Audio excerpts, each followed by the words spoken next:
Hello. आज हम देखेंगे संविधान सभा की बैठकें और इन बैठकों से कई बार प्रतियोगिता एग्जामों में क्वेश्चन पूछा गया है। तो आज हम देखेंगे कि कब कब संविधान सभा की बैठकें हुई थी। संविधान सभा की पहली बैठक 9 दिसंबर 1946 को हुई थी। दूसरी बैठक 10 दिसंबर 1946 को हुई थी और तीसरी बैठक 11 दिसंबर 1946। चौथी बैठक की बात करें तो 12 दिसंबर 1946 को हुआ था और अंतिम बैठक 13 दिसंबर 1946 को हुआ था। और याद रखने वाली बात है कि इसी पांचवी बैठक पर पंडित जवाहरलाल नेहरू ने संविधान सभा के पटल पर उद्देश्य प्रस्ताव प्रस्तुत किया।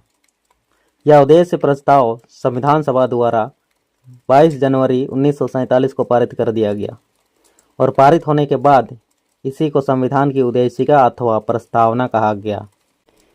ये जो प्रस्तावना और उद्देशिका है यह अलग अलग नहीं है बल्कि एक ही है। और दूसरी बात, हमेशा एग्जामों में पूछा जाता है कि संविधान सभा का अध्यक्ष कौन था, स्थायी अध्यक्ष कौन था, अस्थायी अध्यक्ष कौन था। अगर बात करें संविधान सभा का अस्थायी अध्यक्ष तो वह था डॉक्टर सच्चिदानंद सिन्हा। कब बनाया गया था उसको? 9 दिसंबर 1946 को। कौन सी बैठक पर? पहली बैठक पर बनाया गया था सच्चिदानंद सिन्हा को। और स्थायी रूप से संविधान सभा का अध्यक्ष डॉक्टर राजेंद्र प्रसाद को बनाया गया तीसरी बैठक पर। कौन सी? तीसरी बैठक 11 दिसंबर 1946 को।